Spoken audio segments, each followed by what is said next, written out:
Hey guys, welcome back to Floating City Podcast. Today I have an awesome guest here, Miss Eva Hatch, here in Julian. She's kind of the Julian girl. We'll get into all of that. Yeah, she's amazing. A lot of people in town here know her. Let me grab my water here. She sells candles and also is like a Julian influencer, would you say? I'm not going for the influencer title, but maybe like your Julian tour guide. Julian tour guide. Okay, love it.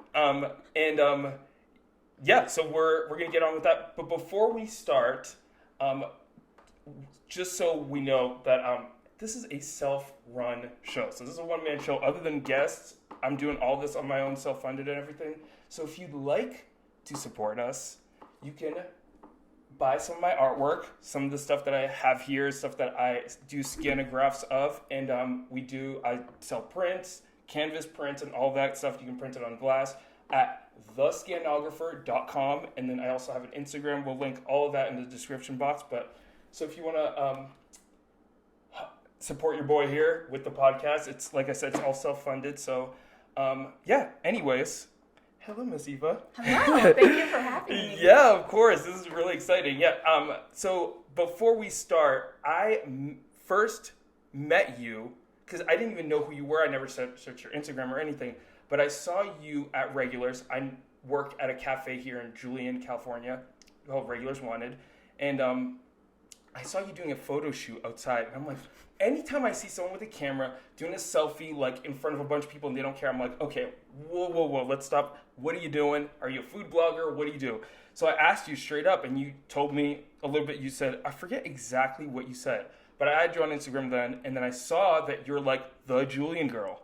So I'm like intrigued. So I've been following her ever since.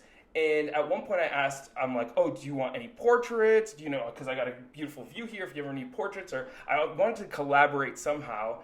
And then I released this podcast, and we, finally, eventually you reached back out after I asked you to do a podcast. So I'm glad that you're here. Thank you. So that's kind of how we met. So you've been living here in Julian for how long? I'm born and raised. Born and raised in Julian. Yes. Okay, very cool. And so when did you start, was it somewhere that you've always lived? Because a lot of people, even some people I work with, some people that, like, the high school kids that come through, they're always, and, in other places that I've lived, they're like, oh, I can't wait to get out of my place. Have you ever felt that way? Honestly. Yes and no. Okay, so probably throughout this whole podcast, you're going to realize that I keep going back to my childhood and my upbringing, and I'm like deeply rooted in this community, and this community is deeply rooted in me. And so we'll just keep going back and back to the beginning. But yeah, growing up, I did want to get out. I grew up with cousins who lived on the beach and who lived in big communities with large schools and had all these opportunities. And of course, like growing up in a rural community with a small town, and I didn't really have too many friends. Like, yeah, I wanted out. Mm-hmm. But then as I got older, I started to realize, like, we have a lot of potential, and I have more opportunities that are different that my family down the hill does not even have. And so I just kind of started slowly embracing it and being like, how can I get the most out of my town and my community to make me be successful in life? Mm-hmm. And so that's kind of how I just slowly started. Nice. So born and raised, and then now are you here to stay, or do you feel like you'll move somewhere? Okay. I hope to stay. Yeah. That's very cool. Something that's an open conversation. Totally. And then and you also have a candle business, and we'll get into that. When did you that idea start like blooming or incubating, I guess? So it's actually a childhood dream of mine, kind of right around the time when I was in junior high. Actually, I guess I could go back even further. I was always crafty. Mm-hmm. I was making cardboard doll houses and paper dolls, and I just made like all the toys that I didn't have out of cardboard and paper and scissors and hot glue or whatever I could find around me. But actually dreaming of the business was in junior high, and that was kind of right around when Pinterest came on. So that was really cool because I was able to find my ideas and save them and organize them and categorize them. And since then, I have just been saving anything that I possibly think that I might want to use in the future. And now I have a business. Nice. So. Very cool. And how old are you? I'm 23 right now. 23, y'all. Come on now. Young entrepreneur. Let's do this. Okay. Very cool. And and when did you finally launch it? I launched the business when I was a freshman in college. So my second semester, it was like December of 20, I guess it would have been 2017, January, December, right around there of 2017, I started officially planning the business, and then I launched it in, it would be July 6th of 2017. Very cool. And you collaborate with a ton of local business. So Mountain Made Me, right? That's the Instagram? Yeah, that's my Instagram handle. It's the business name is Mountain Made. Okay. And then I hope to grow the product line into Mountain Made merchandise. So me is kind of actually short for merch.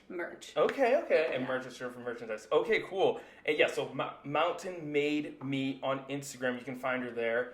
And all things Julian. And you do reviews of local businesses, right? And then you also, who's your blog geared towards? So I started the candle business because everyone kept, and I'll get back to your question. Yeah, please. I think it helps if you have a little bit of context. I started the candle business because growing up, everyone asked me, where can I buy something made in Julian? And at the time, when I was little, the only option was apple pie. Yeah. And so I would just save any handmade ideas on Pinterest of products that I could potentially make. And then I launched the business, and I started realizing that there was a need for tourism information. And so we were talking about this a little bit earlier, but one of them is we get huge, insane amounts of tourists for snow. And our little tiny town cannot hold that capacity. And so I created a guide on what you need to know when you come to Julian and there's snow. And it was just basic things. You need chains. You need to know how to drive in the snow. You need to bring your snow toys with you. Please take home your trash. Just basic things. And then it was oh, well, now we have all these people who are bringing their dogs up here. And they want to know where they can bring their dog. And then I realized everyone kept telling me there was nothing to do in our teeny tiny town, and I was but I know there's more to do in our teeny tiny town than eat apple pie. I have nothing against apple pie, okay? All American girl here, nothing against apple pie. But we're more than just apples in this amazing gold mining historic town. So it just kind of started going from there. Kind of like your podcast, it is all me. So I don't post consistently, but when I post, I make sure you get some really good quality content. I try to be extremely honest while providing you with any tips, tricks, tools of the trade that you need to know. So then, as I was kind of creating tourism information, and granted, I wasn't posting consistently, we started noticing that there was an influx of people moving to the backcountry, and they didn't know how to live the mountain rural lifestyle. So kind of throughout, right before COVID and during COVID, I started creating a lot of content about how to live. It's geared towards Julian, but it's really applicable to the entire San Diego backcountry or even any other rural community. I've traveled to a lot of rural communities. We have a lot of similarities, whether you're a high elevation or low elevation rural community. So yeah, that fire safety one really saved me because I come from the East Coast where fire is not an issue. But for me, I was okay, there's some actually practical tips here, and it's all really well set up. It's beautifully, the whole page is, the whole website's amazing. And what's a website? It's mountainmademe.com. Mountainmademe.com. Great branding. Thank you.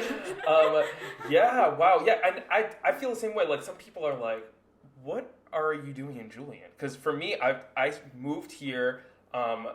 There was a yoga retreat, Stu? I know of him. Yeah, in Pine Hills, did a work exchange for him there, and I didn't think I was going to stay. It's been over 2 years now, and I'm what is keeping me here? But it's the raw, biodiverse nature. It feels very untouched. a lot of it's very untouched. The house it's Julian's small in population, but it is pretty big. Like even Shelter Valley on Google Maps is considered. No, the actual zip code of Julian is huge. Yeah, and so there's so much to see. There's like higher elevation mountain than here, and then there's desert area down there, and it's like, so that's what kept me. And I agree with you with like, it's not like LA opportunities where you're like, there's one, but you got to create a unique opportunity. You have to be very innovative and creative to thrive here, which I think what you're doing, and a little bit of what I'm doing is taking advantage of the nature and the stuff and creating artwork and creating products with all that stuff. So I think it's amazing. All of it's amazing.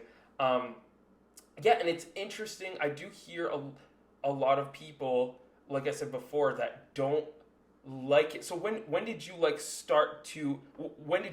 not like Julian, and then you started to re-fall in love with it? Like what age range was that? Because I hear so many kids coming down, I can't wait to leave Julian. I'm like, I'm 29. I really love it here. I stayed, Yeah. So it was mainly when I was in elementary school, like younger age. I was just very unhappy. I don't know if you know this. I grew up in special education. School was really hard for me.